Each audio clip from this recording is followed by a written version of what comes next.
All right, there I go. Well, greetings everyone, and welcome once again to another Wednesday night right here at the Sports Crib. I see the boys are sitting down there, raring to go.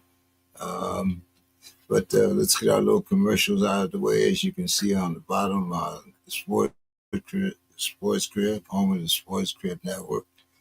You can subscribe and donate on Cash App at dollar sign JEK3. Uh, all the proceeds go to get Demetrius his yearly fantasy sports championship. Uh, no, just kidding. But the all sports, all does go to the Sports Crib and bringing you our voices every Wednesday. I see Bill is here and Dave is here. Dave, they say, tell me you're in Latrobe. Yeah. How are things So I going got down up. there? Well, so far so good. I was at yesterday's practice today, and then I'll be there tomorrow. But that will mainly be walkthroughs, because they're going to be preparing for their preseason game on Saturday down in Jacksonville. So I know you Are said they you doing only. any joint practices out there? I know you They're said going to you do only. a joint practice with Tampa Bay, I think. Okay. But that's next week. All right. So have you seen anything? Since we only got you for a little while, we're gonna we might as well get our Steeler portion out of the way here. I see Bo is here also. So what is going on with the pre-practices? Have you been able to see Aaron throw? I know my boy Will is injured now and probably will miss at least the preseason, right? Fractured hand. Yeah, I think it's his pinky on his throwing hand. And apparently, I think what Coach Tomlin said, it was like on an exchange, center exchange. We were there, but we did not see it. And he got off the field without us seeing it, which was, usually when somebody gets hurt, we're able to see that right away. But it sounds like he's going to be week to week. They said 3 weeks, but now they're saying week to week. We did not see him at all today. We saw some of the other injured players, but not. He was up in Pittsburgh having it looked at. And what that means is now is Pittsburgh going to sign another quarterback, over the next few weeks, and then that could create a quandary as to what they do whenever they form their initial 53-man roster. I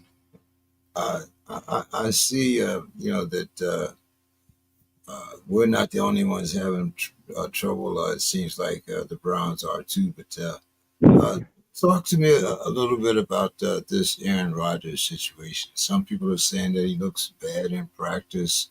Uh, have you seen anything noticeable between him and Metcalf?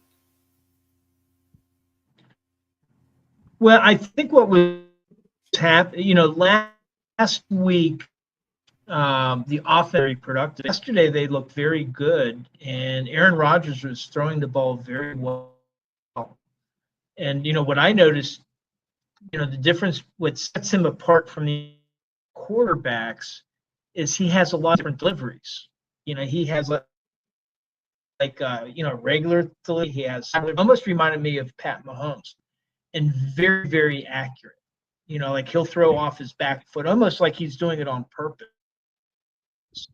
Have any pressure, but he'll throw off his back foot. I think for him, he's practicing not always throwing for a set position. And he's been connecting with Metcalf. There were a couple interceptions yesterday, but definitely on Rogers. One bounced off of Howard, went through his hands, bounced off his mask, and defender caught it, and got another interception. But that was off the hands of the receiver. Then hard to blame the quarterback for that interception. The other thing I noticed is just the body language, the interpersonal relations. He's talking to a lot of people, veterans, young players, with the defense. He'll actually warm up with the defense. Like whenever they're doing their pre-practice warm-ups, he'll be with the group of defenders. And so he seems to be fitting in very, very well. What will be interesting, yesterday I met Brett Kiesel, Ryan Clark, Crowder. What's his first name? He played for the Dolphins. Jameson. And McFadden. What's that? Jameson Crowder, I think is who you're talking about. The guys from the Pivot podcast, right? What's that, Demetri? I can't hear Bill. Sorry. Yeah. Nice, really a nice guy.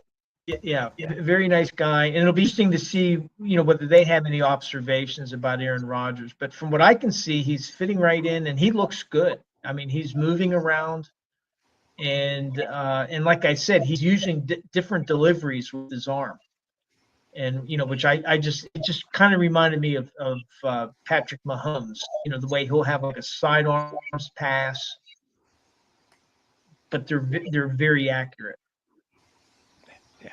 Channing Crowder is the guy you probably met, by the way. I said right. Jameson. It's probably Channing Crowder. Channing Crowder. Right. Yeah. Right. The linebacker, not the wide receiver. Right. Yeah. It's the guys from the Pivot podcast, actually, probably. Right. Formerly University of Florida and a couple of NFL teams. Yeah. Bill, you got anything for Dave? Sure. So my interest is in two positions. Obviously, the tackles, left and right. I think that I'm not just concerned with starters, but depth. And then the other concern for me is the corners. So tell me about corners and / nickels. What do the offensive tackle group look like, and the corner / nickel group look like? Okay, well, with the tackles, Calvin Anderson has not been practicing. He got dinged up, I think it's Friday Night Lights, and he has not been back to practice. So Dylan Cook has been kind of coming in the role. You have Sam Jones, who's actually looked good. And I was really kind of focused on Broderick Jones to see how he is. Is he jumping the gun, or is he frozen on the snap counts? And he seems to be going off of the snap counts pretty well. There was one miscue, I think, where he pulled where he shouldn't have been pulling. But I would say overall he's I think still, and I think be the primary reserve tackle. Although you got guys, and I think the guy, the young guy in the secondary, Jalen Ramsey hasn't been practicing. Joey Porter was out, but he was back today, and he did a few team drills, but it wasn't with the first team, and so he just may be working himself back in. Who's been looking good is, I think his last name is Jameson. He's been making some nice plays in the safety position. Sebastian Castro has looked good, although his chance for a spot, because they got Carter, that might hurt his chances to make the initial 53. But he's been making some nice plays. Thank you. Cool. So, what about the wide receiving core? We got Metcalf, and who's kind of breaking into 2 and 3? Well, I mean, Roman Wilson had kind of been absent, not really making any noticeable, but the last couple days, he's been stepping up, looking better. Scotty Miller has been in there. Robert Woods, you see him and he's making his catches. It's just nothing that stands out, but he's there. So you got Woods, you got Scotty Miller, Ben Skoranek, who they'll probably keep because of his special teams ability. He's been in there. The guy that's for me that I've seen who's dropped the most balls is Metcalf, actually. Yep. And right. and I think that's part of his. That's Seattle Metcalf. That's Seattle Right. Metcalf. But it seems like in the seven shots drill, that's where they're lined up at the 2-yard line, and they have 7 shots to take it in. Aaron Rodgers, he's been targeting either Metcalf or the tight ends. Right. And that seems to be his go-to from in close. Washington looks very good. He looks like he's lost some weight, but still he's on a huge frame. JJ Galbraith is a young tight end that he looks promising. He really looks promising. Freiermuth is his usual self, who doesn't look so great as Connor Hayward. He's missed a couple passes, and he's usually has really good hands. But I'm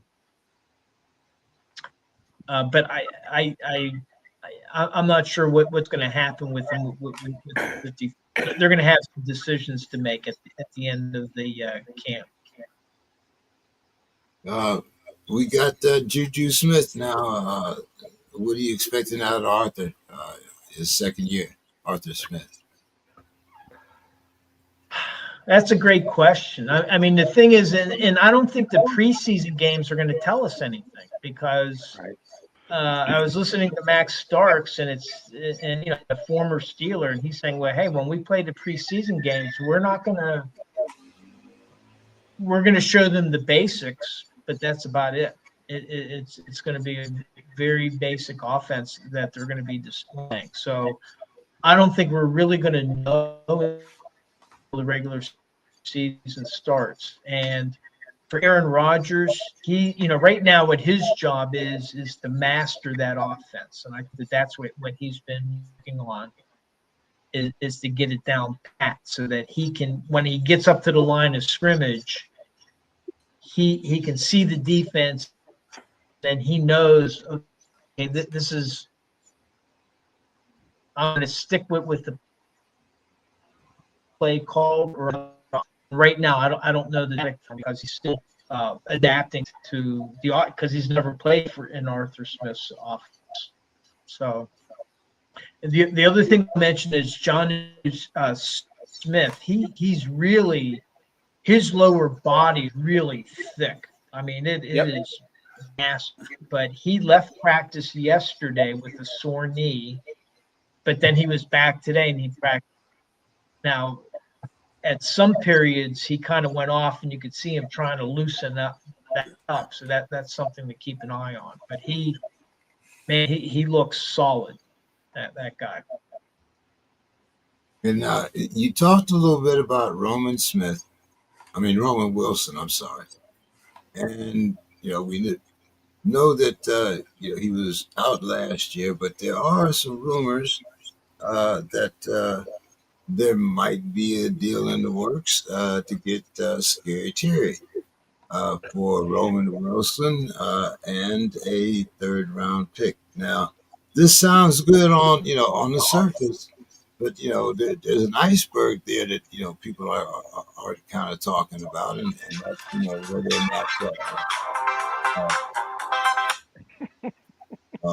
whether or not Scary Terry would want that that extension to get more money. Have you heard anything about it in the talks around camp or anything? Not the talks around. That's more speculation among the pundits, and I think for the most part, the prevailing thought. Now, you never know with Omar Khan; he could always surprise us. But I think what a lot of people have said is what McLaurin is doing is he's doing the same thing Myles Garrett is doing. Is he's just demonstrating for more pay, and he's going to be staying in Washington, and he's just trying to squeeze out a little bit more money out of Washington. I think the difficulty with a trade, it's not so much if they were to trade Roman Wilson, but then Washington's going to want a 2026 draft pick, and Omar's Well, gone through this whole effort. so far they're asking for a third. Speculation says they're asking for a third rounder. Yeah, and they don't want to do that. They're not going to do that. They've spent all this time accumulating, building up a stockpile of draft picks. Plus, they let Najee Harris go. They let some good players go. And what that's going to do for them, they could get up to 4 compensatory draft picks. So they could have 12. And so I just don't see them all of a sudden expending that capital that they just built up, especially with Will Howard hurt now. Right. And so this puts even more emphasis on them drafting a quarterback in the first round next season. So I don't see a trade, and a lot of the people that I talked to, they don't anticipate a trade. Now, could Omar Khan surprise everybody? Yeah, he's kind of he's like Kevin Colbert was kind of predictable. Omar Khan is not predictable. But most likely, James, you'll get Sky Moore and you'll like it. Right. Exactly. All right. Well, we talked a little bit there with Dave. A couple of I wanted to talk a couple basketball topics tonight, but all my guys are gone except for Demetrius and Bill. But the teams that I wanted to talk about are far away from Chicago and Detroit. So, Right. you know, we'll kind of go that and get into some of these football topics, college football topics to be exact. And the first one that I think that I want to deal with here. Hold it.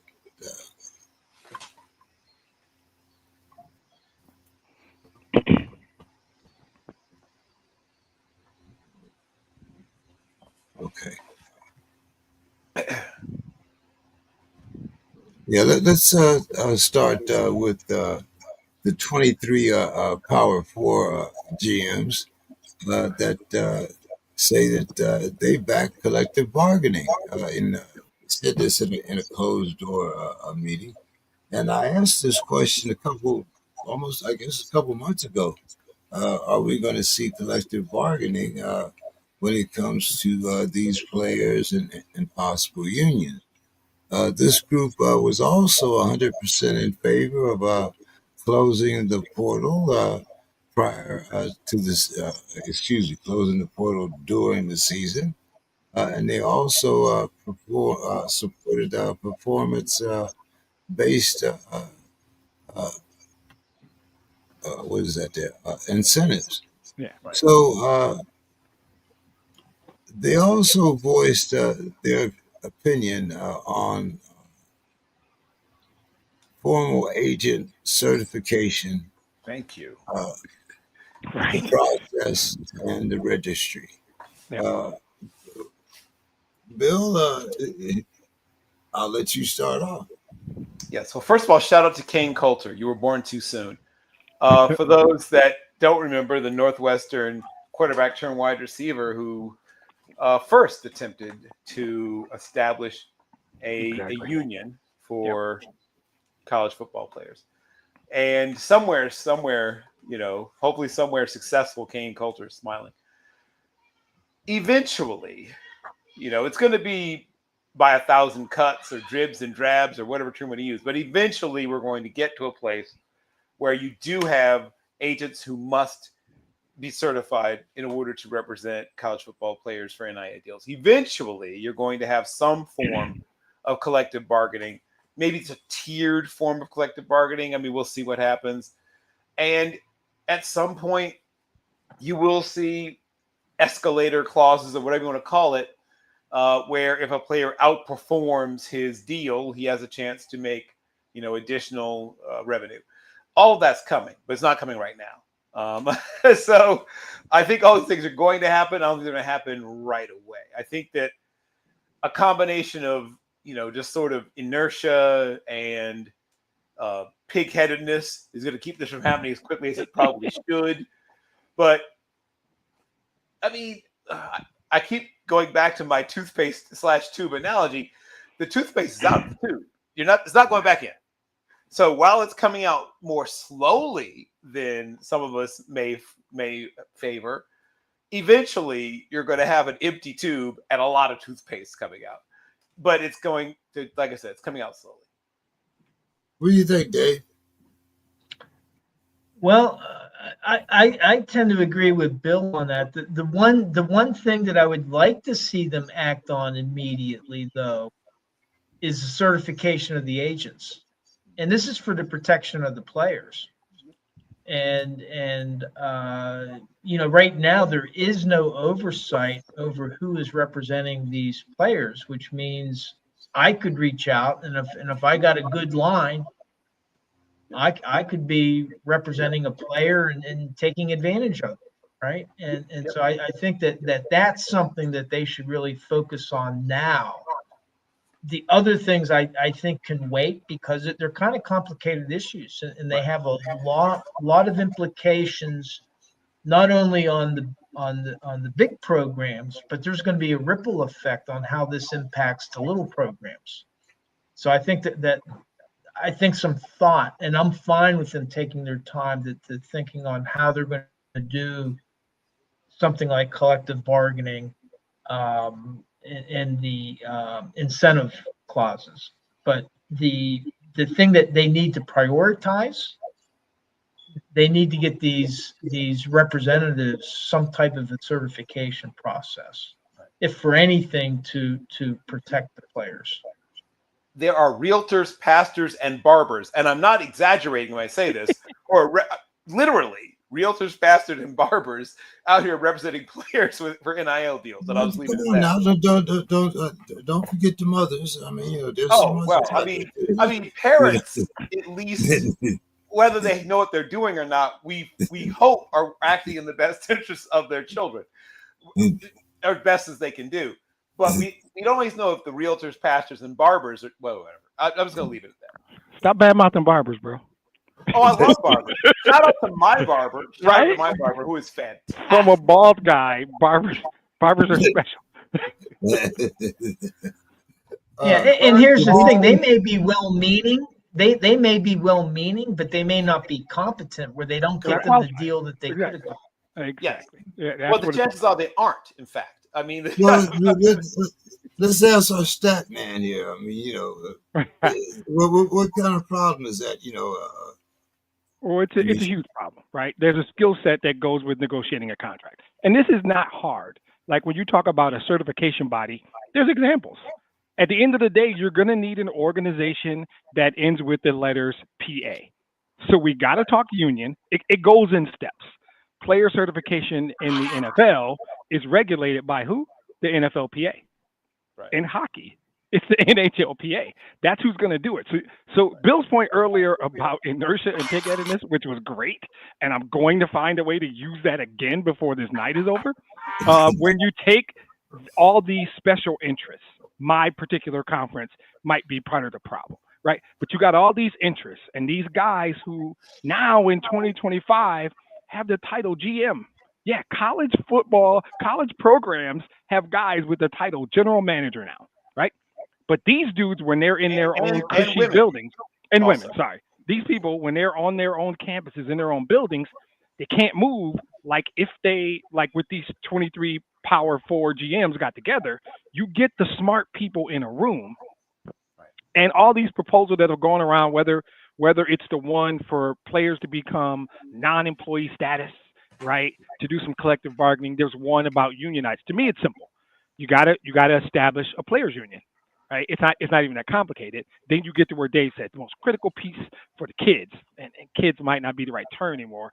They're employees, they're earners. For these players, is to have an association that represents their interest, and that group needs to certify the agents. And we've seen this train coming. I mean, we like the SPORTSKRIB. We have been on this program, and when transfer portal got big, we would talk about it. And Don Hayes would talk about the next kid that Texas was going to poach from Michigan State, right? We would talk about this stuff. And then NIL came along, and we were all like, oh boy, transfer portal and NIL, oh boy. Now they're revenue sharing? Okay, we are where we are, guys. When you get these people in the room, so take everybody outside of their own buildings, put the right smart people in a room, and one of the guys said something to the effect of, when you're committed to finding a solution, it doesn't matter what your business is. My business right now, same thing. When you get the right people in the room and everybody's committed to a solution, you'll get there. And like Bill said, you'll chip away at it. We'll chip away at it. And eventually we'll get there. I don't know that we're there tomorrow or even next year. But this is actually what you're talking about. Great start. A great start. Getting a handful of smart people in the room away from their own self-interest, all invested in finding a solution that works for everybody. So as a whole, I love it. I think the union thing is easy. Get a PA. I mean, the agent thing is easy. Get a PA. The PA will handle the agents. Don, how you doing this evening? I'm tired, but I'm good. He comes in tired. Yeah. Well, the wife and I just came in from probably about a 2.5 mile walk. So Nice. I love hearing Don Hayes say the wife and I. That's awesome. That's so awesome, bro. I love it. I do. Happy wife, happy life. Absolutely. So, Don, what do you think? We had talked about this collective bargaining, like I said, a few weeks ago. What do you think? We had these 23 GMs in the room. They were talking about agent certification and registration.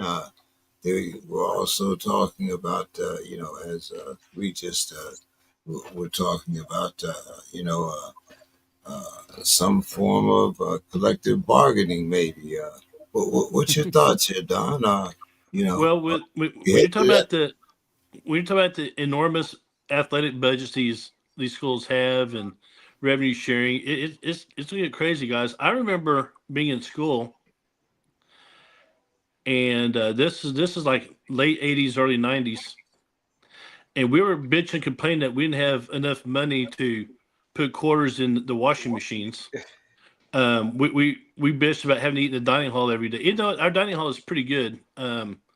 We still want to go get a steak somewhere else, and and we're saying, if the schools would just let loose some money, just maybe $100 a month, we could like take our girlfriends out on dates, because we can hold down jobs. We could in summer, right. But I mean during school year. Now fast forward, 40 years later, and we got guys driving Lamborghinis, and you can buy the cafeteria now. Yeah, you can like take that money, invest it, and open up McDonald's or whatever. I mean, just buy your girlfriend. You don't have to buy her lunch. Yeah. So it's really crazy. But to the point, when you're talking about this much money, like billions, literally just billions, you're gonna get stuff like collective bargaining brought up. You're gonna have the fact that you said there were what 20 something GMs at this meeting. Yeah. Who would have thought that college football would have a GM? I mean, that's right. Yeah. As long as none of them are named Jones at UT, that's great. But yeah, it's the genie can be put in the bottle. Yep. Even if it walks 2.5 miles every day for a week, a year, they're going to lose enough weight to get in that bottle. Look at this guy taking shade, throwing shade at his new wife.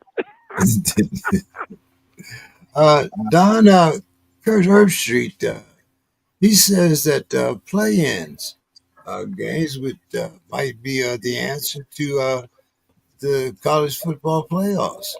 What do you think about this play-in thing, Don?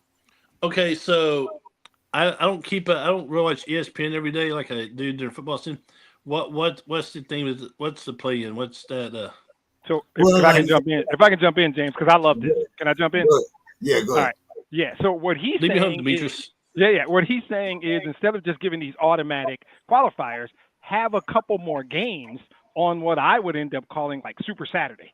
So on the Saturday of say the SEC championship game, where 1 and 2 are playing for the SEC championship, have a couple more games. Have 3 play 6. Have 4 play 5. The winners get the bids, right?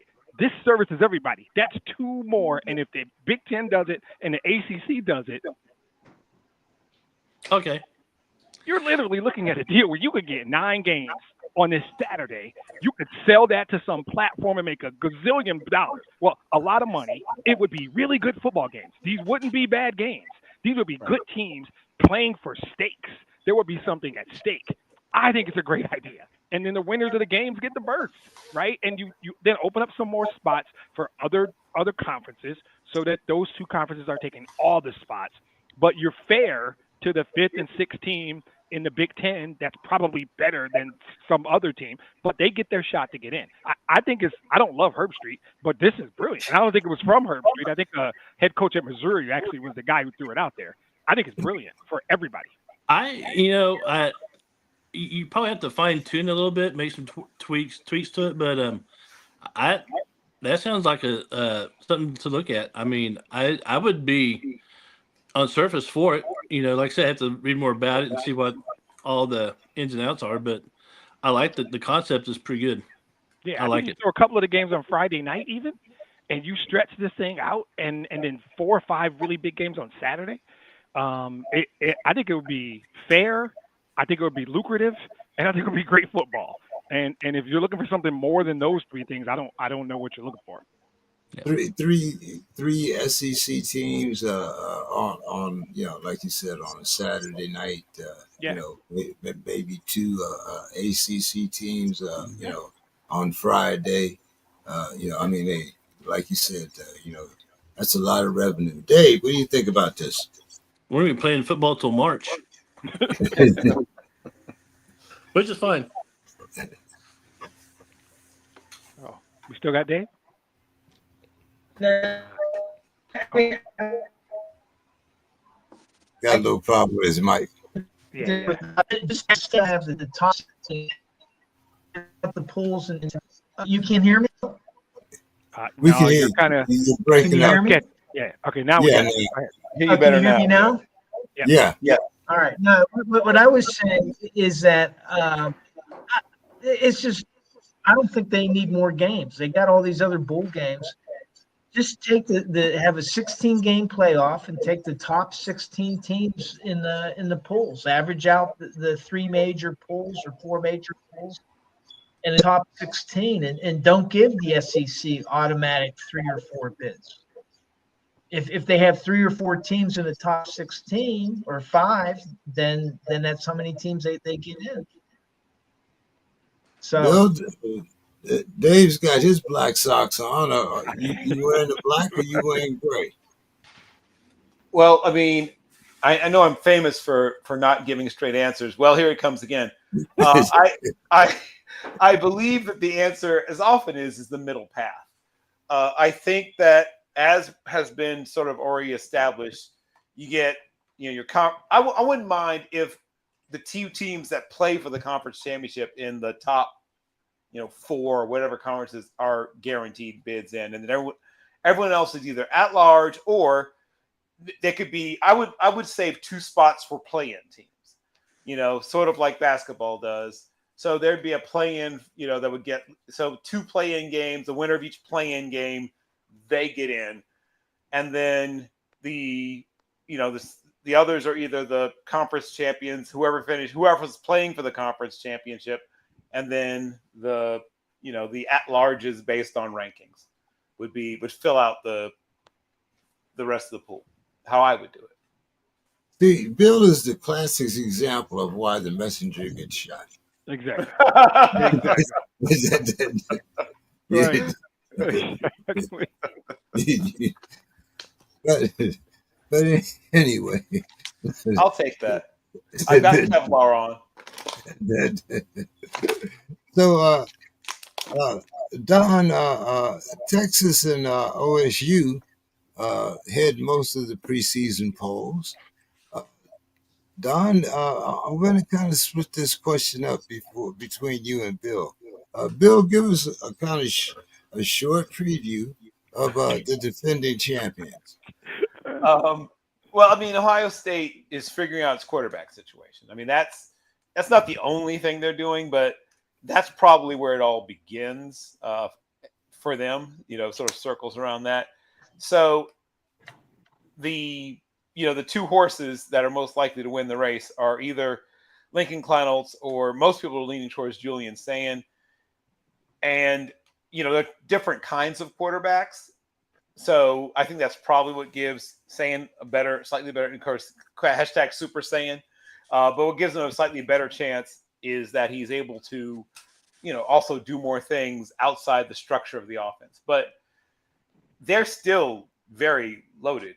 They've lost a lot of players, but some of those guys were barely holding off the guys behind them.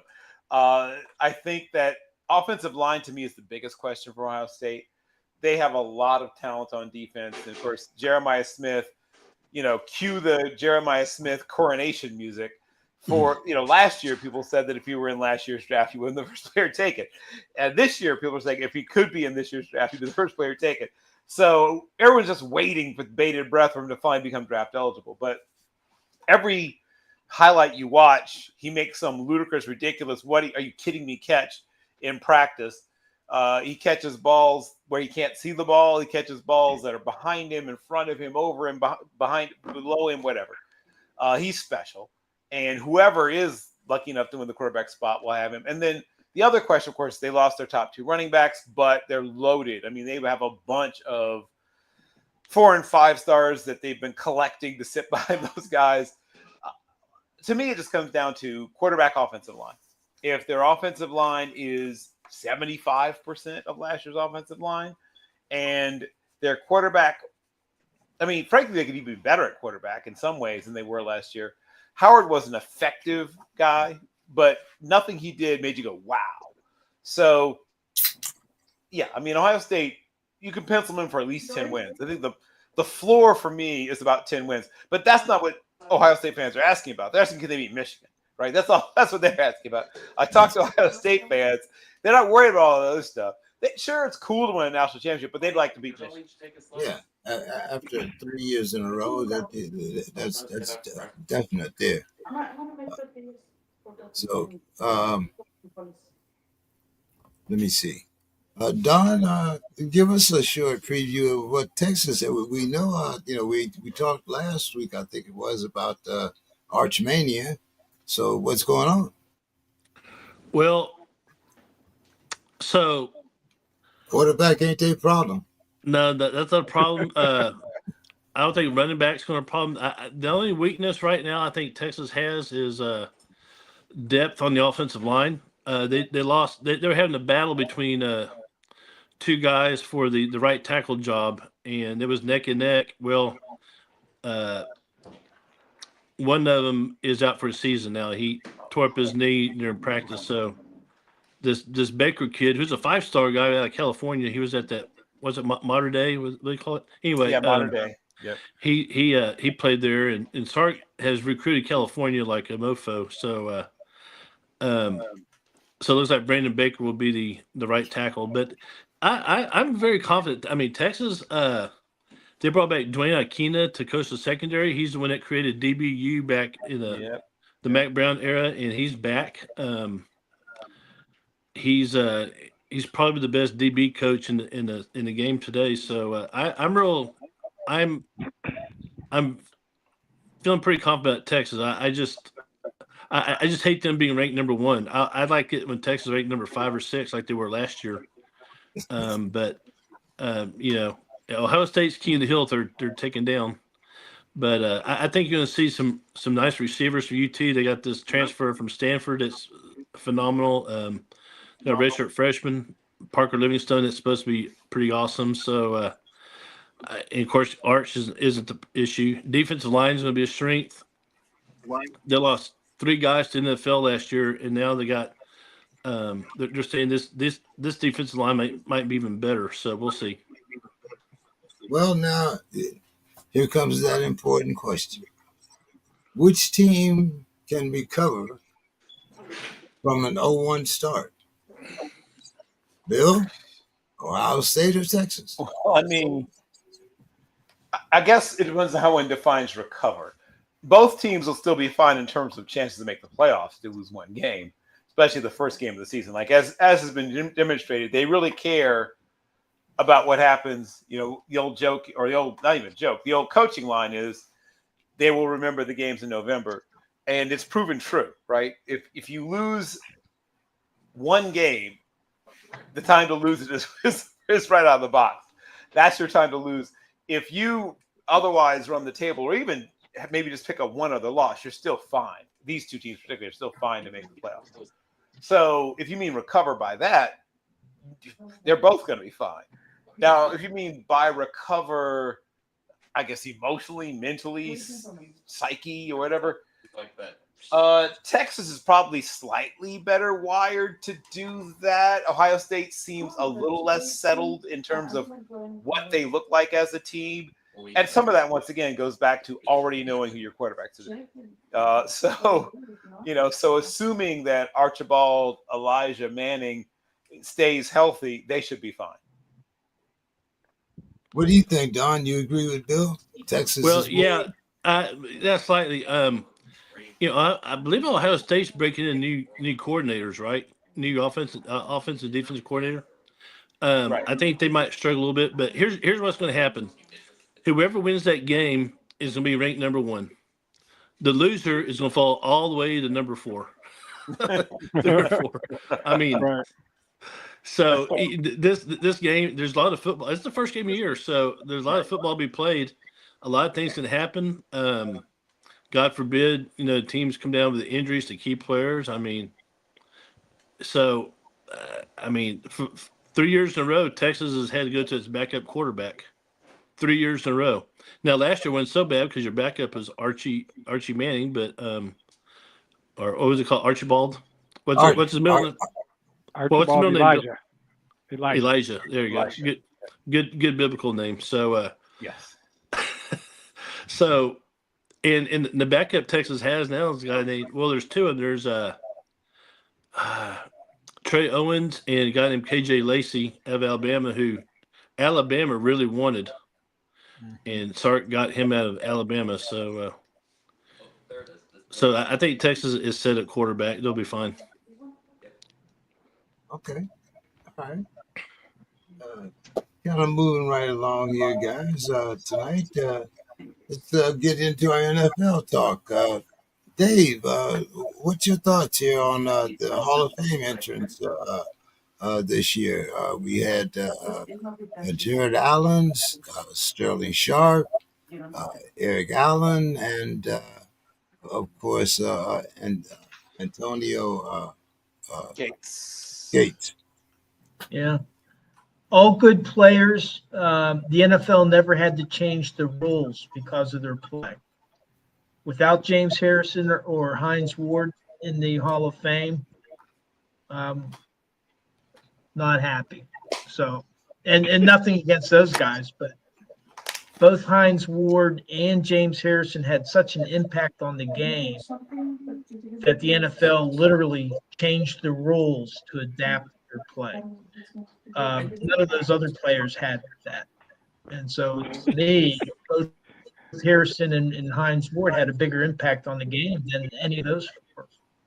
Did Anthony Scott show up in Latrobe? That was such an Anthony Scott pivot to my players. No comment about the guys, right? No comment about the guys that went in. He went right to his dude. I said that they were all good players. That was awesome. I did have 2 Minnesota fans sitting in front of me in the stands today. There you go. Anthony. Uh, so, what's your thoughts here, Bill? Well, I mean, since everybody's talking about people who didn't get in the Hall of Fame, Billy Houghton, on the day he retired, had two of the Triple Crowns for receiving, all-time receiving yardage and all-time receptions on the day he retired. He hasn't been a finalist, right? And I'd love to see this guy make it in. He's 91, I think. He's in his 90s. I'd love to see him get in before he passes away. Come on, seniors committee, get on the stick. Jerry Smith was, once again, two of the three crowns of the tight end receiving Triple Crown on the day he retired. Hasn't sniffed the Hall of Fame. Some say it's because of his sexuality. I don't care. The guy should be in the Hall of Fame. And last but not least, Palmer, a.k.a. Pete Retzlaff, right? Another guy who had an amazing career and is still the leader amongst tight ends in yards per reception for a career. He played different positions. He was a fullback initially, played some what we would now call slot receiver or slot back. But eventually, when he finally blossomed in his career was when he got moved to tight end in Sid Gilman's offense in Philadelphia. Amazing career. And he and Jerry Smith are my two main snubs for the Hall of Fame at the tight end position. Yes, all the players that got in were deserving. But the seniors committee, frankly, should be ashamed that they're not putting in some of the guys that have richly deserved it for decades. Dave Grayson, right? The best corner in the AFL, right? And who I talked to Willie Brown, the late great Willie Brown. He was in Chicago buying cigarettes during the draft. Why you snitch, man? We didn't need to know when he was buying cigarettes. That was a snitch move. Hey. Willie Brown didn't seem ashamed to be buying cigarettes. He seemed to be pretty proud, not proud, but wasn't hiding it. But the point I'm making is that I talked to him about, I said, of your past teammates who haven't, I thought he was going to mention Lester Hayes.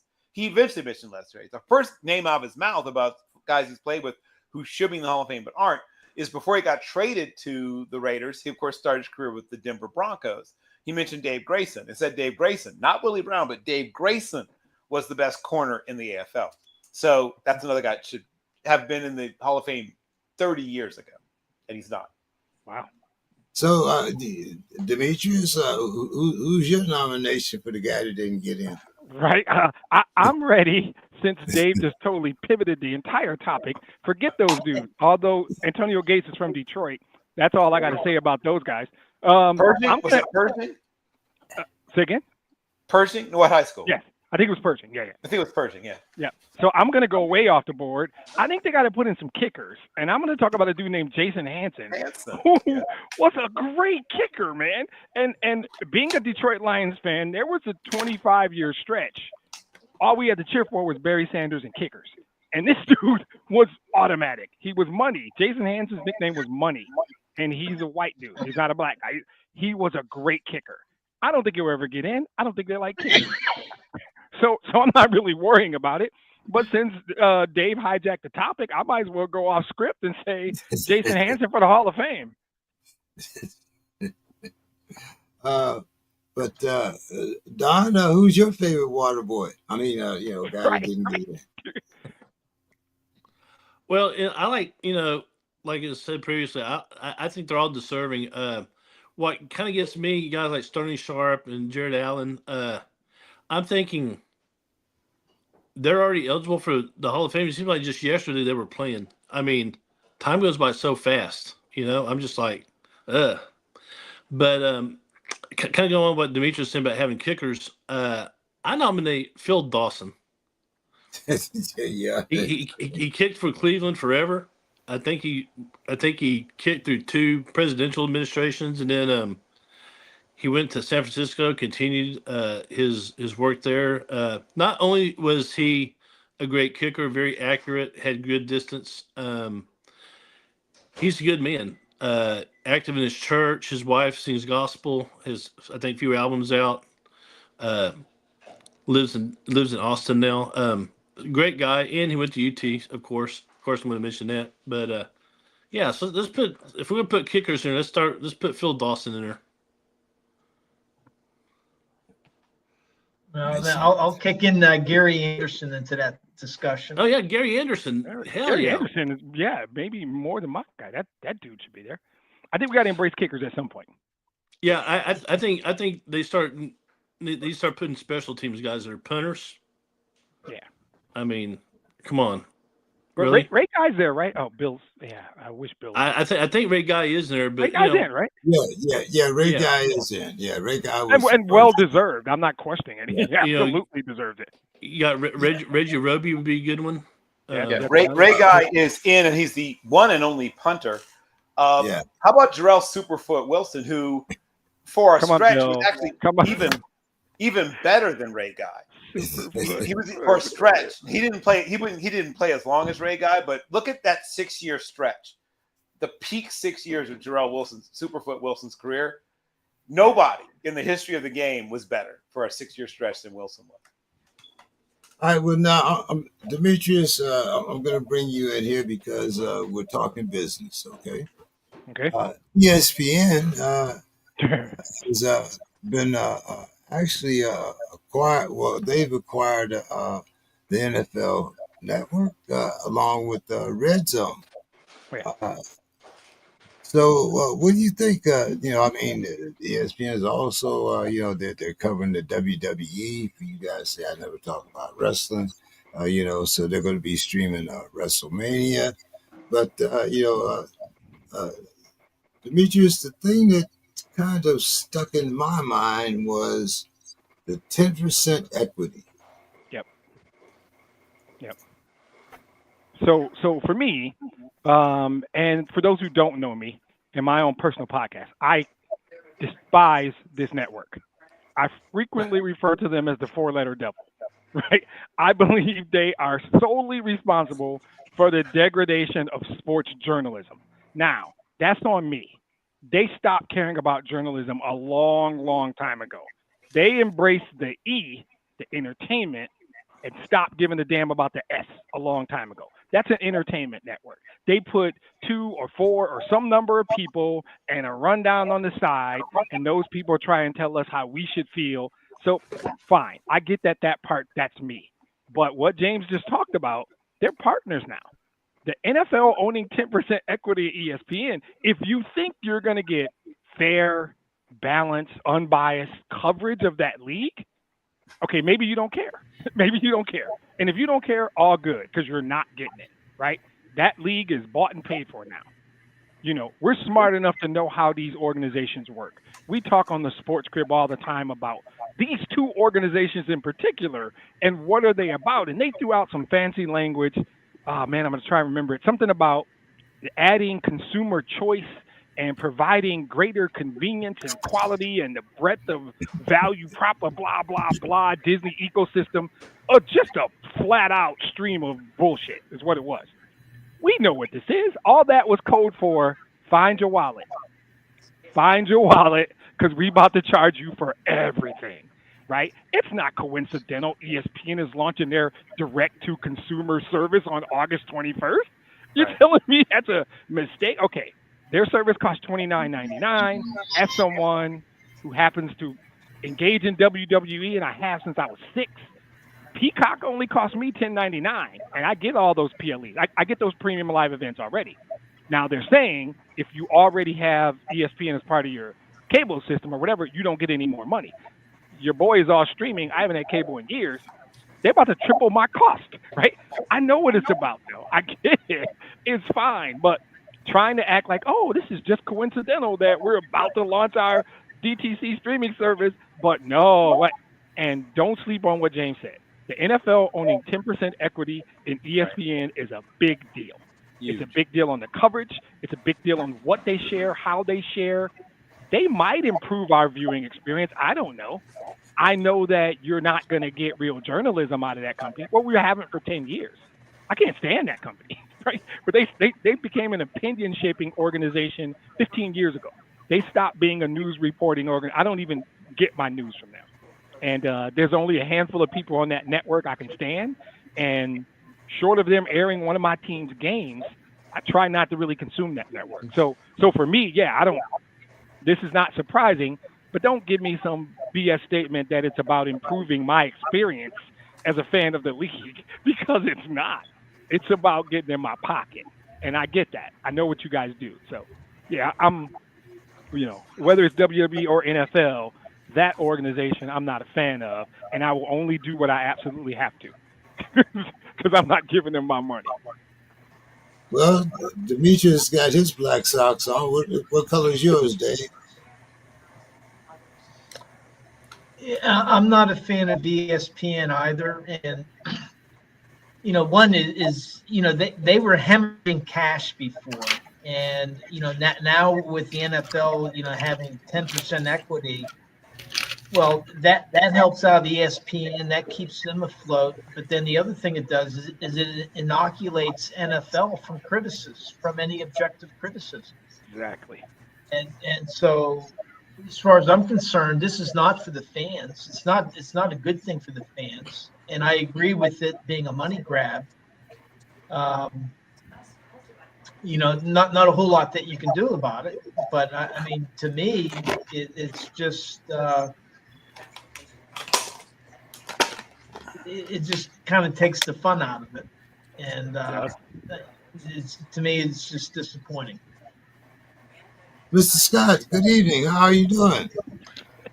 Oh, I'm doing very well. Doing very well. It was really great to hear the wonderful Demetrius talking about fair and balanced reporting. I thought that was hilarious. I mean, fair and balanced, that's, boy, what a misnomer to hear that. But I'm doing great. I'm actually doing very great. Enjoying the summer. Everything is going very, very well. The Twins just defeated the great #1 Detroit Tigers in a series. The no-name Twins, where they've sold off 40% of their team, and they have a bunch of no-name guys that came into Detroit and stormed Detroit. So they've been exposed, like Demetrius has been exposed. So yeah, it's a great day. Good things in Minnesota. Don, what do you think about this ESPN deal? Well, I hate to dogpile, but I'm not a big fan of ESPN either. But it is what we have.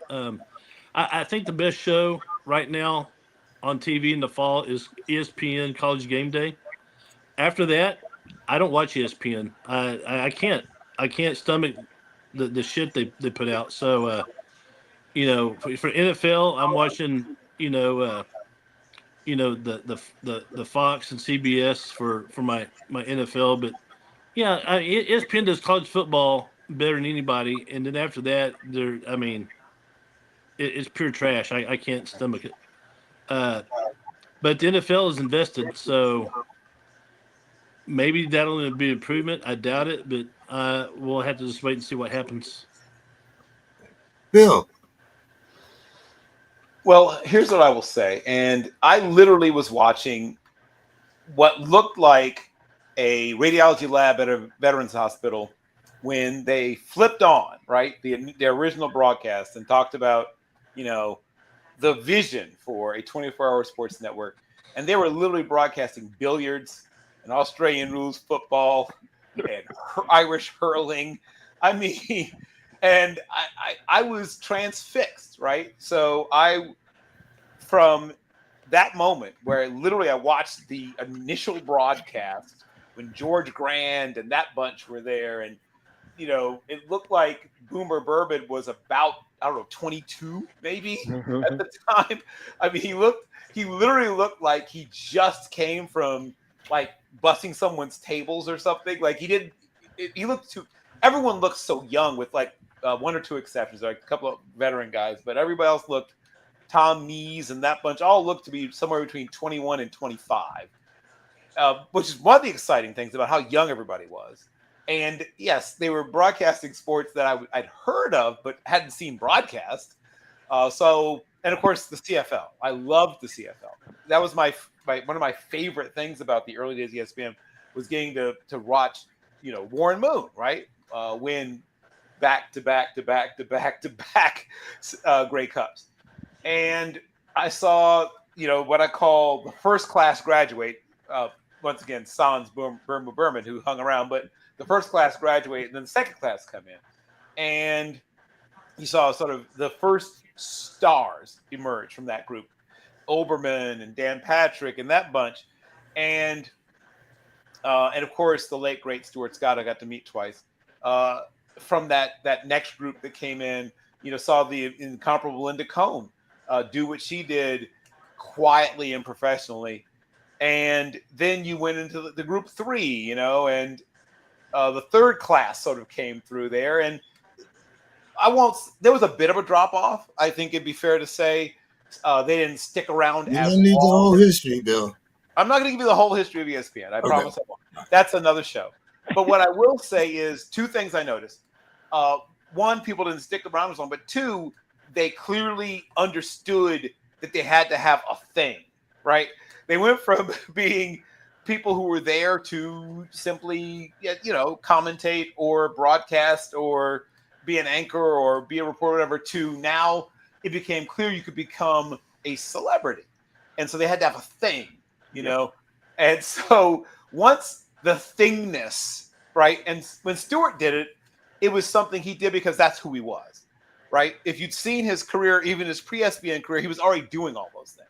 He wasn't cultivating, a celebrity around him. That's just who he was, naturally, who he was.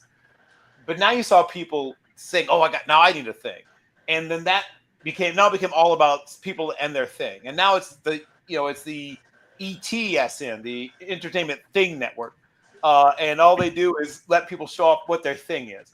So while I might be quite as negative as some people, I do occasionally watch, college football, pro football, some baseball and basketball. What I don't consume, especially now Tony Reale and his show's gone, I don't consume any of their para sports program anymore at this point. I love the original Sports Reporters, and it was a fantastic show. If they had something like that, and I used to love their what was that? It was the best show they had on for a long time. It came out like 5:00 in the morning. It was the Jaworski and Cosell and Sterling Sharp did it for a while. It was their matchup. Matchup was great. Matchup was fantastic. But it didn't have any thingness to it. So they put it on with the crop reports and eventually killed it. But yeah, I mean, we all sort of have piled on, and so I guess I'll be the last one onto the pile.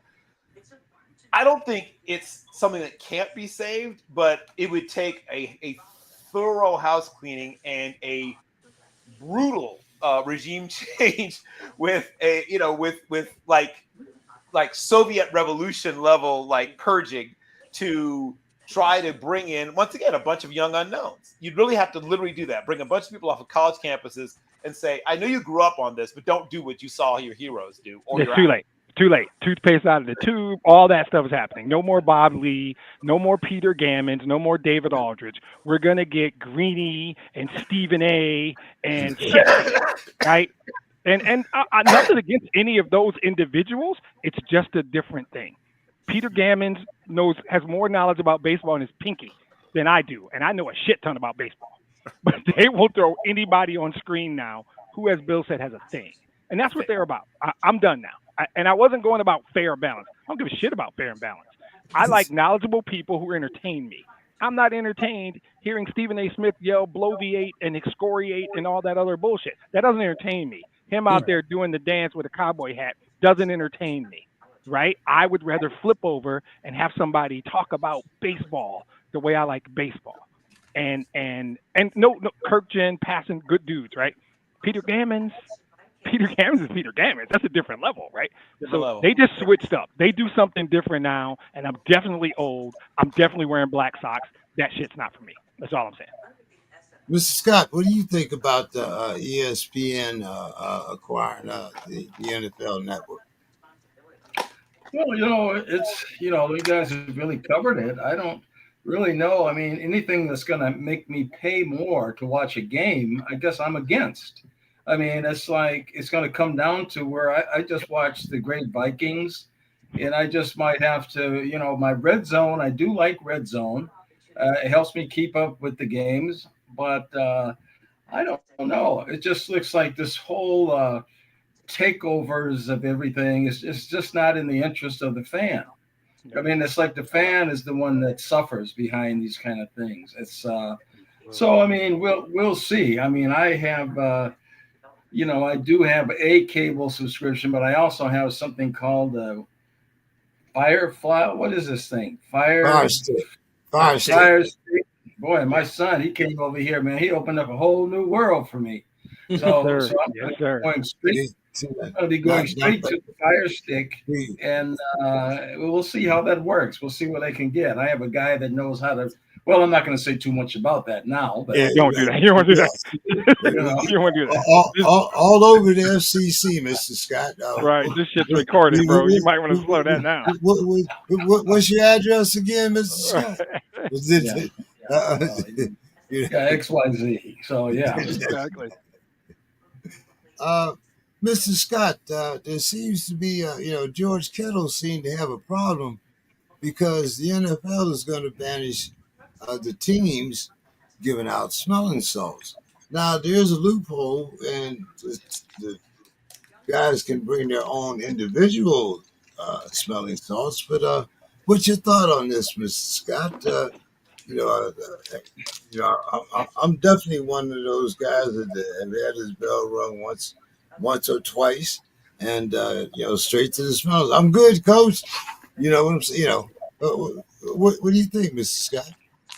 Well, with the amount of substance that they have today, I mean, I guess I'd be very suspect of any, smelling salts that may be used in today's world. And I've had my bell rung too, playing high school football. They said I was knocked out, looked up, and the whole team was looking over me, and then they put me back in to run the extra point. So banning, like I say, I don't know what's in the smelling salts these days. I mean, a guy can bring their own smelling salts. Sounds like. Well, that's what they're going to be doing. If smelling salts is actually a prescribed type of medication or something that can be bought, I don't know. So I think it's pretty trivial to me. That's just my thought on it. Come on, Don, you're from that era. Yeah, smell the salts and rub some dirt on it and get your ass back in the game. I don't understand what the science behind the banning is. I know our trainer in high school, he had kept one behind each ear just in case. And my whole high school career, I think he used it maybe twice. So I don't know. I never smelt the smelling salts. I don't know what's in it, but it's ammonia. It's ammonia. That's what it is. And ammonia will mask a concussion.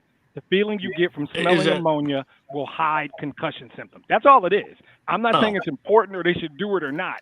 The medical data says the chemical composition of ammonia will mask the symptoms of a concussion. That's all this is. And do it if you want. I don't really care. I don't think I'm with Mr. Scott. I don't know if it's that big a deal. Trivial feels like the right word, but all they're saying is, guys, if you smell that, you're going to get a high and alertness, and you will not recognize concussion symptoms. And there's people on the sideline of every game whose job it is to try and see if some dude's concussed. That's really what this is. And I think Kittle's one of those dudes that just doesn't want to do that. That's the science that messes. Yeah. Okay. Yep. Well, I can see, I can understand that, but I just don't.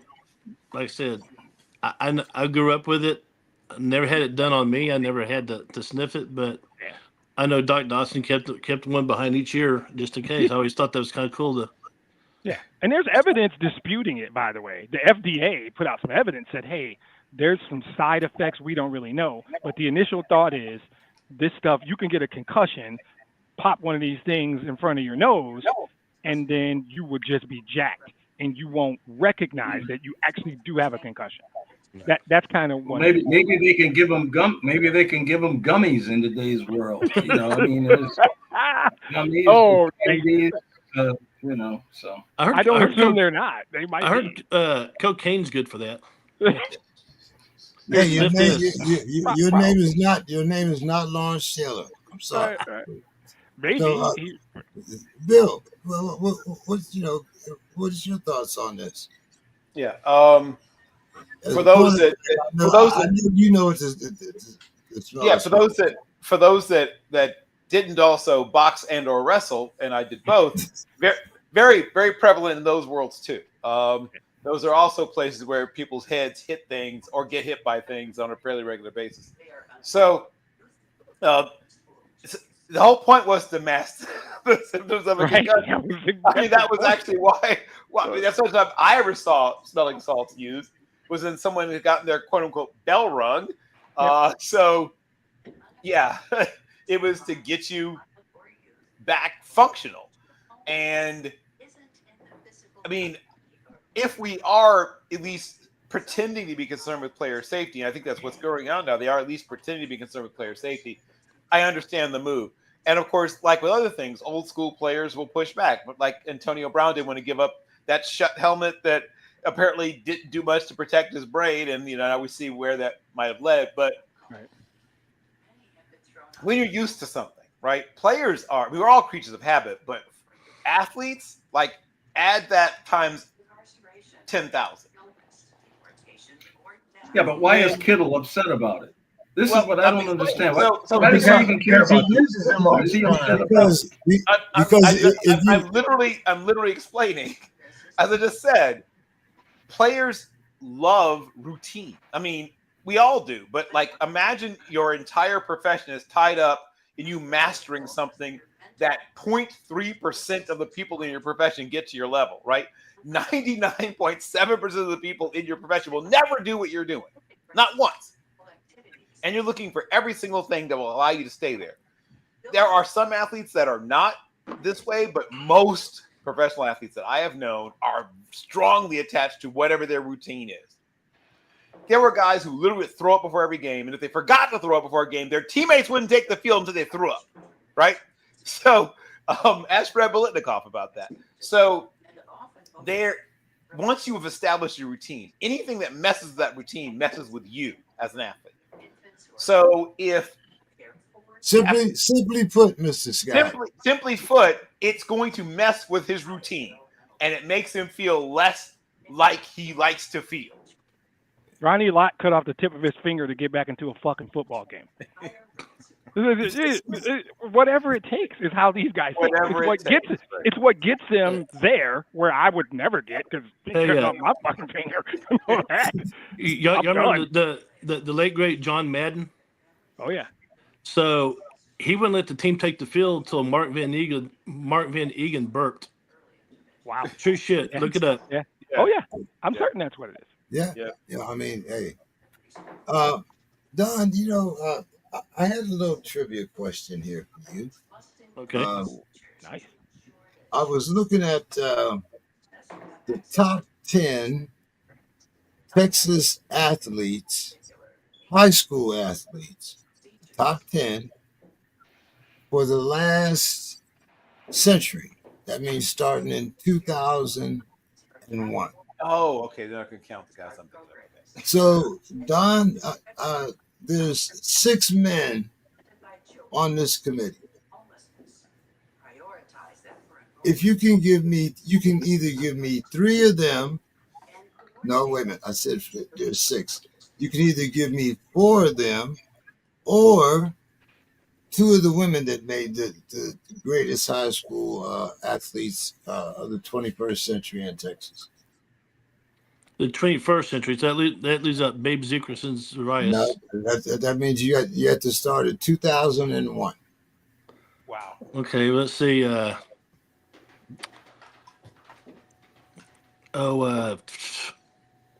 Calvin Murray. Well, no, not Calvin. Kyle Murray was a draft pick in baseball and football. John Manziel, football, baseball. No, Manziel's not there.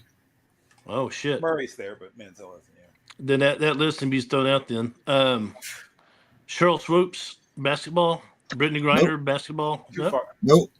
Too far back. I said high school now. I said high school. Not after they became pros. I said high school. Texas high school athletes. Right. Well, I mean, Brittany Griner went to Nimitz and was unstoppable. Is your name Don?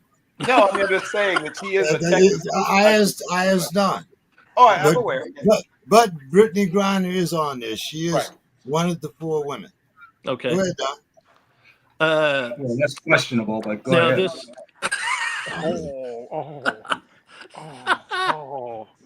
Oh man, see, see, Oh, Mr. Scott, first the SEC. Now we're going to get civil rights. That's okay. But go ahead, Don. Let's see. I don't know his name, but just this past week, this kid qualified for the Olympics as a sophomore in high school, ran the 800. Um, he put up some. He has the world's record for 18 and under. I can't think of his name. Is he on there? No, he's Uh, not on there, but I'll give you that one. but you know what I'm talking about. Yeah.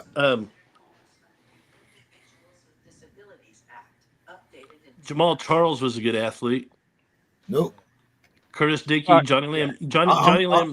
I'm gonna give you the 6 Oh wait, no, men. that's 20th. Going too far back, Don. this is Yeah. all-time greatest Texas athletes. I'm sorry, I missed a second. Is that what we're doing?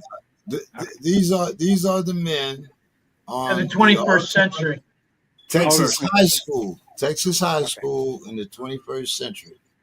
Okay. Kyler Murray, Patrick Mahomes, Adrian Peterson, Yeah, I knew Peterson from Grapevine. Cedric Benson. Vince Young, Vince Young, I should have done that. North Shore High School, Vince Young, yeah. Clayton Madison. Kershaw, Oh, and Scotty Highland Park. Scheffler. Oh, Scotty Scheffler, Who's the last one? Scotty Scheffler. Scheffler. best golfer in the world right now. Oh yeah. And See, when I was thinking about athlete, I was thinking like multi-sport. That's why I put Manziel in there. Yeah. Murray. and two of the women would be Brittany Griner and Kat Osterman. Oh, That's back in the day. Good picks. I should have known Osterman. I actually know her husband. He's a golf coach over at Reagan High School, where my sister-in-law works. Cool. Good guy. Okay.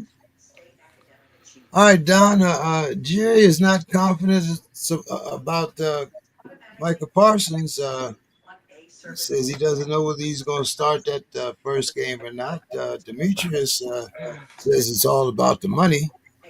Oh yeah. Micah says he might not want to play for Jerry anymore. So do you think that Micah's really had enough? What's going on down there with Jerry's boys? What's the rumors going on down there? Okay, so all summer I've been on this show and I've been saying they're going to work it out. Parsons will be back. Because surely, for sure, Jerry Jones isn't dumb enough to not sign him after throwing all that money at Dak, right? Come on. Parsons is, Parsons is a competitor. He likes to compete. He wants to play. He wants to win. Jerry's not interested in winning. I think Jerry's just interested in doing whatever does get his name in the papers. He's not interested in winning. If he was, he'd pay Parsons the money.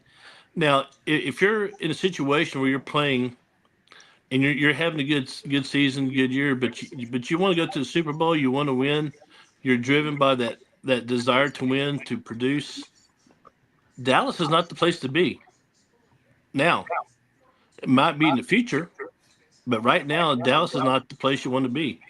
So, if Parsons decides to, sign on with the Saints, or I've heard the Saints be a possible. More power to him. If he can get a good gig to go to like Philly or Kansas City, a competitor, or even Buffalo, that'd be awesome too. If he's in Dallas in a month from now, I'll be very surprised. Oh, okay. So, wow. Might not be about the money, Jerry. Might have went too far. Demetrius, Coach Campbell is not too happy with that 34-7 loss in the Hall of Fame game, even though nobody really played their starters. But there was 5 turnovers for the offense. Demetrius, any concerns, observations? The Hall of Fame game? I'm going to say no. No starters played. That was some 2s, but mostly 3s, and it was 9 days after they opened camp.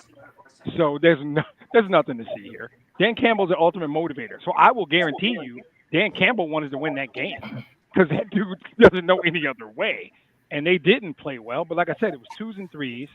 he's not really upset. He's got to have something to go back into the meeting rooms and talk about, because that's what leaders do. Leaders will find when things are going great, leaders find a way to get better, and that's all that was. I don't think the expectations were high. He didn't play literally anybody, so I think that anytime there's a standard that's not met, Dan Campbell's going to respond that way. And I think he did have an expectation of some guys, and some guys stood out. I think this Egyptian kid who just started playing football 3 or 4 years ago, named Ahmed Hassanian, I might be pronouncing it wrong. Close enough. Yes, Boise State. Yes, I think you guys should remember that name.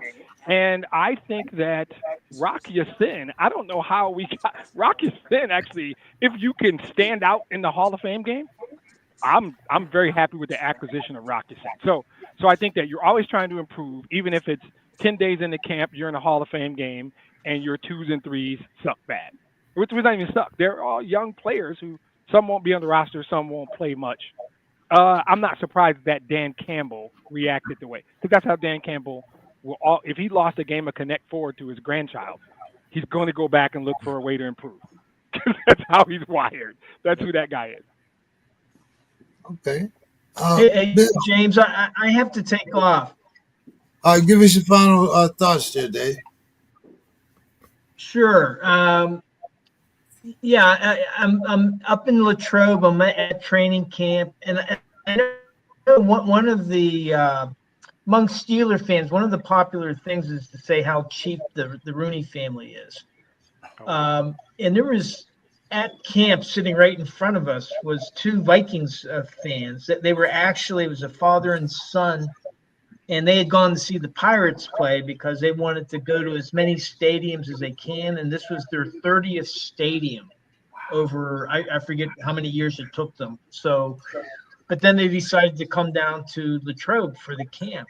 And one of the things that he was impressed with was free parking, no charge for admittance into the practice. And he says, I don't think I would find that in Minnesota. And so I think, the fact that the Rooneys do open up the practice to fans. I don't know how other teams are in terms of what they charge for and what they don't charge for, but the fact that they don't charge for parking and they don't charge an entrance fee, I think is generous on their part. And generally, they get a few thousand people to each of these practices, and it was nice, and it was, to me, a nice compliment from a couple people that are really Vikings fans. I would encourage anybody. Vikings used to do that too until Red McCombs and Wilf, once they came in, well, that's they're draining dollars. But the Vikings used to do that. They trained in Mankato, and you could go to practice. You could throw the ball around with them. You could hang out with them. But new world. Yeah. Lions don't charge for practice. Yeah. Maximum 4 tickets, but they don't charge. You can't get more than 4 tickets. And that's a good thing. And because I think that fans of any football team, they should be able to go to the training camp to see them, because going to games is exorbitant, and it's going to get even more exorbitant over time. But anyway, hey, thanks, guys, and hope to see you. My son got married Sunday, which was exciting for us. All right. My other son got out of the hospital, and he's on the mend. Congratulations. And so we're happy for that. So all right. Hope to see you guys next week. Have fun. All right. Hopefully we'll have a Sue's Corner next week too, Dave. Reggie only shows up for Sue's Corner. All right. Have a good night. Bill, getting back to you here. We're talking about the Bears are honoring Virginia Hallis McCaskey with jersey decals, and Steve McMichael with helmet decals. Bill, you want to give us a short history of what these 2 people mean? Sure. Well, I'll go in reverse order. Steve Mongo. I criticize Hall of Fame a lot, and frankly, McMichael got in ahead of a lot of players who were better than him. But I'm not going to criticize him quite frankly. I got it. They are humans. They got swept up in the emotion of, honoring him while he was battling ALS, amyotrophic lateral sclerosis. I can understand how that can happen, but Jacob Green was a better player. But that's a whole other discussion for another time. But he was a great player nonetheless. He, together with, obviously Let's people. build an honor, man, and he tells us 6 guys is better. Yeah. I mean, Yeah. that is fair and balanced, right? When you acknowledge that someone was a great player, but there were players who were greater. But he was more than just what he did on field. He kept things loose, sometimes a little too loose. But that's a story there's some stories I can't tell here about things he did because I know people that played with him. But he was a guy who brought the party. He brought the fun. He brought frivolity to what could be sometimes a very serious business. And like I said, he was also a great football player. He, together with William Refrigerator Perry and Dan Hampton and Richard Bishop Dent. they made one of the great defensive lines of the history of the game, and it was one of the linchpins of that 46 defense because you had to get pressure. The whole defense was built around pressure. If you don't get pressure, you get eviscerated.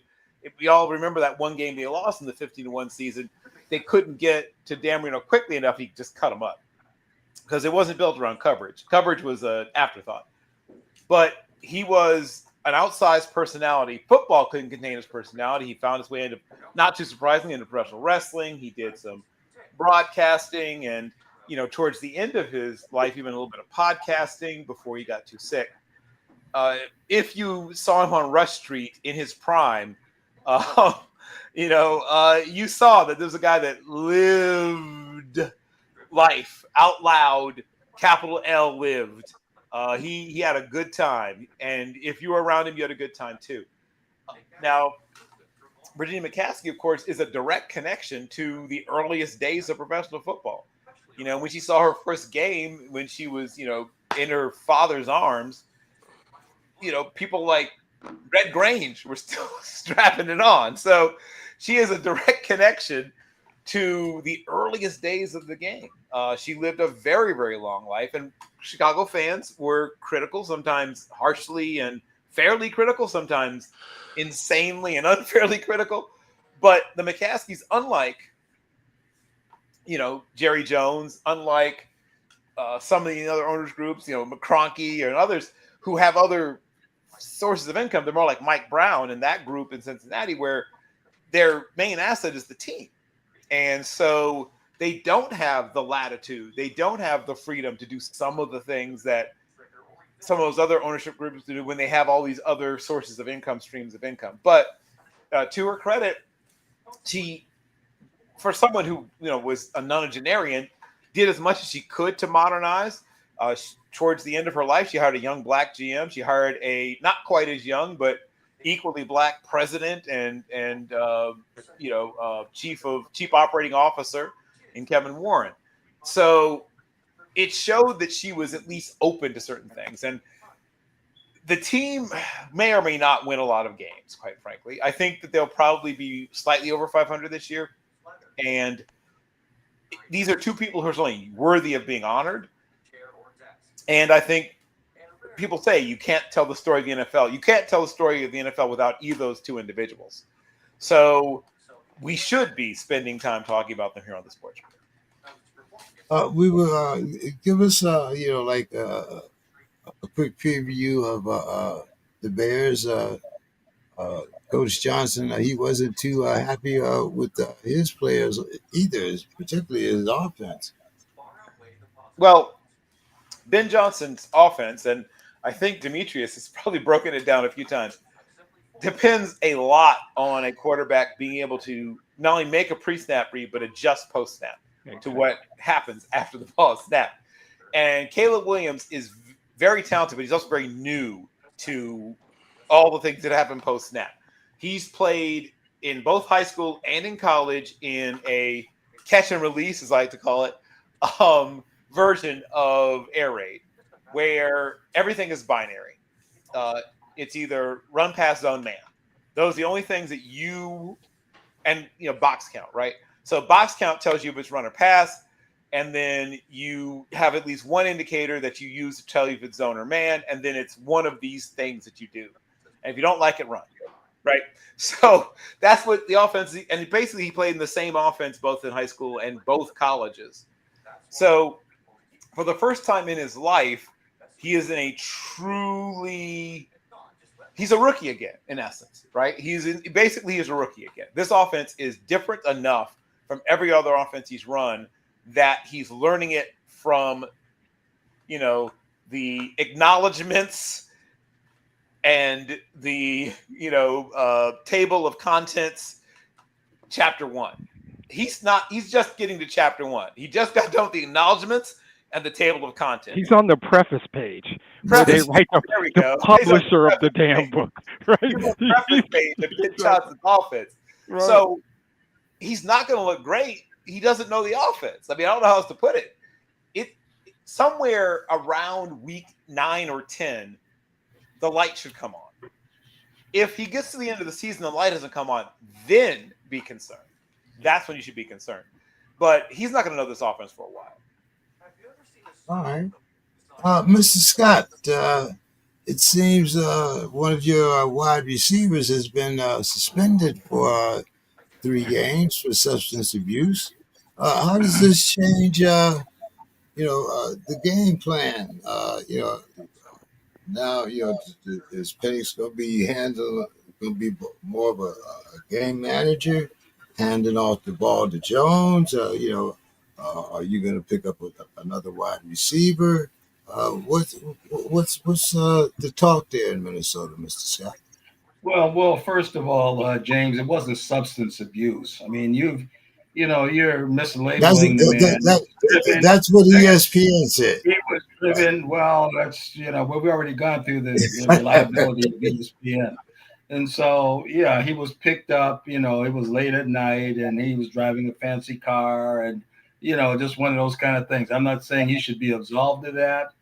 But we've got Naylor. We've got a couple of other guys that we think can pick up the slack until he gets back.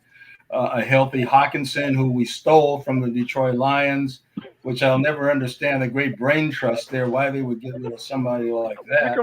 And again, and I just have to go back to, Demetrius again, when he was talking about the preseason game, he went full-born 47.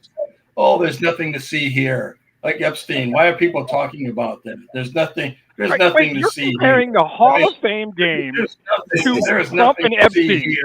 Guys, saying there's nothing to see here. The short answer, Mr. Scott, is we still have 18. This doesn't matter. That's your short answer. We still have 18. This doesn't matter. I have the floor, Demetrius. And so this Saturday, and I want Don to really watch this because J.J. McCarthy is going to be playing against the Houston Texans this Saturday. So why don't you tune into that, Demetrius? Why don't you see how you like that? I got better shit to do, man. I got to go to a charity function. Right. Yeah, just they're going full blown. It's a hoax, a witch hunt. Sure, go ahead, say it. But yeah, he's going to be out there, and we're going to get a good look at him. And all these there's these shade tree pundits have said that the Vikings would be last in the league, and the Packers would be first, then the Lions, then the Bears. I mean, you get all these shade tree pundits out there, so it's going to be a very interesting season. And I'll be watching. Some teams have to give a damn about preseason games. Mine doesn't. Yeah. So. All right, well, let's see. Let's go around the horn here. Bill, let's start with your final thoughts. Oh, okay. Well, it is going back to what we said about the Hall of Fame. There are too few contributors, as they call them. I was very happy when the late, great Bill Nunn made it in. I had a chance to correspond with him on a few occasions, starting when I was a child, and spoke to him on the phone the last time, probably about maybe 11, 12 years ago, where he still came into the office a few days a week. his corollary, right? The person who's analogous to him on the AFL side is a person who there should be books and movies about this man's life. Lloyd C.A. Wells was a close personal friend of Muhammad Ali. He's the person that arranged that special Astrodome event where an undefeated UCLA played an undefeated Houston team, and of course they knocked off the 88 straight win UCLA team, at least in part due to the scratch on the cornea of one Lou Alcindor, later Kareem Abdul-Jabbar. But he was one of those people that was around so many different things. He promoted concerts. He was involved in civic politics. He was a brilliant, talented photographer. It seemed like he could do anything. But amongst the things he did was he was directly responsible for Otis Taylor, Willie Lanier, Buck Buchanan, and Emmett Thomas finding their way to the Kansas City Chiefs, and was never a full-time scout, right? This is something he did as a sidelight. The thought, I'm so glad that Bill Nunn's in, but the thought that C.A. Wells has not even come close to sniffing the Hall of Fame is shocking, disappointing, and frankly makes me wonder if people truly understand the level of impact he had. Hank Stram talked about him a great deal and was clear at how much he helped that team. When the AFL began moving towards, or was in the process of finalizing the merger, one of the things that still helped to differentiate the AFL from the NFL was the number of black superstars that the AFL allowed, while the NFL seemed to still have sort of a gentleman's agreement in place to some extent about keeping down the number of black players per team. And once again, as I said, Bill Nunn and Lloyd C.A. Wells helped to blow the lid open on that, because when the Chiefs became champions, at least in part because of his efforts, and then obviously we saw the Steel Curtain Steelers happen, at least in part because of what Donnie Shell and Mel Blount and L.C. Greenwood did. And of course, equally as important, maybe more important, they got John. Oh my gosh, come on, Bill. John, Hall of Fame wide receiver, Bill. Come on.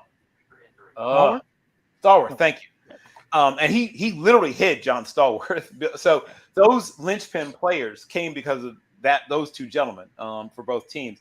And I'd like to see him at least get more serious contention for the Hall of Fame.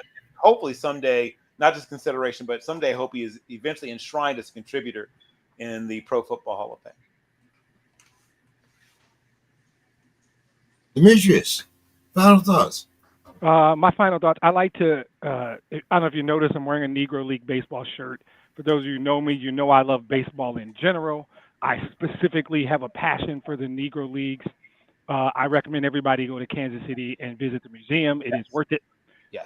So today, it happens to coincide. I'm always looking for a reason to mention my Tigers, the team that's in first place, 11 games ahead of the Minnesota Twins. And today, on this day, 73 years ago, a young man named Leroy Page, who we all call Satchel, right? Pitched a 12-inning game, shut out my Tigers 1-0. He was pitching for the St. Louis Browns.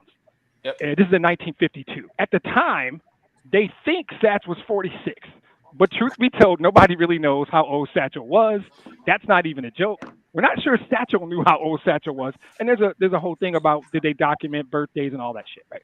Right. But Satchel Paige is such a phenomenon. I could do a whole podcast just on Satchel. I'm not going to do all of his accomplishments. I'm just going to talk about, August 6, 1952, when he pitched 12 innings and he threw somewhere between 140 and 170 pitches, right? I'm going to say that again. He threw somewhere between 140 and 170 pitches. He did this on 2 days rest. On 2 days rest. Satchel, and sometimes we go, that guy's underrated. And it's hard to say about Satch because he's recognized when you talk about Cool Papa Bell, Turkey Stearns, some of these guys that only Bill and I might know. I assume Mr. Scott might know some of them too. Satchel's always mentioned. Josh Gibson, right, the old Negro League guys. But Satchel Paige is my classic what if, right? There's a guy who plays for the Pistons hurt his foot. Grant Hill. There should be a document. What if? I believe that if he doesn't hurt his foot, he might go down as one of the greatest players ever in that league. Satchel's my all-time what if. What if he had been born later? What if integration happened earlier? I believe Satchel Paige might have been the best pitcher in the history of this game. And you guys know how much I love this game. Satchel was 6'3", 180. I'm 6'4". I ain't seen 180 in a long time, right? 6'3", 180, and he had 6, maybe 7 different pitches. Anytime I can talk about, we didn't talk about the baseball today. Anytime I can talk about the Negro Leagues in particular, Satchel Paige specifically, or like I said, a cool Papa Bell or Josh Gibson or Hilton Smith, I will do it, right? But the last thing I'll leave you with, so it's just like a mention of Satchel, a celebration of Satchel. He had these things called maxims, 6 master maxims, because he was, by all accounts, brilliant, funny, witty, but I don't remember them all of them. 2 of them I remember. One says, avoid running at all times. That's how he conserved his energy. He pitched into his 50s. Yeah. He threw a 12-inning, 150, 160 pitch shutout at 46, right? The best one, though, was don't look back. Something might be gaining on you. Right? That one is just like classic where it's like, look, you can't focus on the past. You got to be looking forward, right? So to me, I think that I will always take some opportunity to mention the Negro Leagues, Satchel Paige in particular. Like I said, obviously I have a special love for Cool Papa Bell and Josh Gibson and some of these guys, Donaldson. There's a lot of guys. I could do an hour on the Negro Leagues. We should do one, James, me and you, if nobody else. But just to mention that was 73 years ago today, I think, when he did that 12-inning 1-0 shutout of my Tigers, throwing God only knows how many pitches. It's such a phenomenal individual feat from a guy whose entire career was just 40 years of phenomenal feats. He debuted at 42 in the majors. First black pitcher to pitch in the World Series. I could do a while on Satch, but today I was doing a thing on the Tigers and came across that thought. That's my final thought. Satchel throwing 150 pitches at 46 years old, a 1-0 shutout. That's a stressful 12-inning game because it was probably 0-0. You know. Don, your favorite, your final thoughts for us. Final thoughts. Well, this just came over the wire. Maybe one of y'all cultural people who are cultural literate can explain this to me. So this is just breaking news. TCU quarterback Josh Hoover is the first ever collegiate athlete to come out as a furry. Yeah. Oh, And they have a picture of it. A furry is an adult man who dresses up like a plushy animal of some sort. Yeah. What about my black socks makes you think I know anything about that? I don't. You just educated me, bro. Thank you for educating me. I don't know what that means.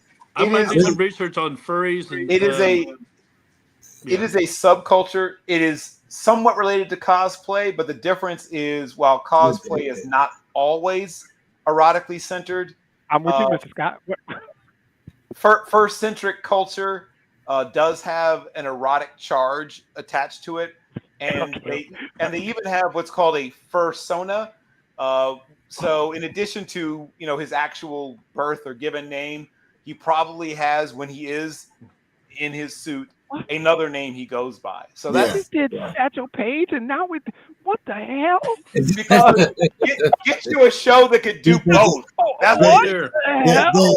They just had and it's really kind of interesting that you mentioned that, because they just had a furry convention in Pittsburgh. Oh. I know.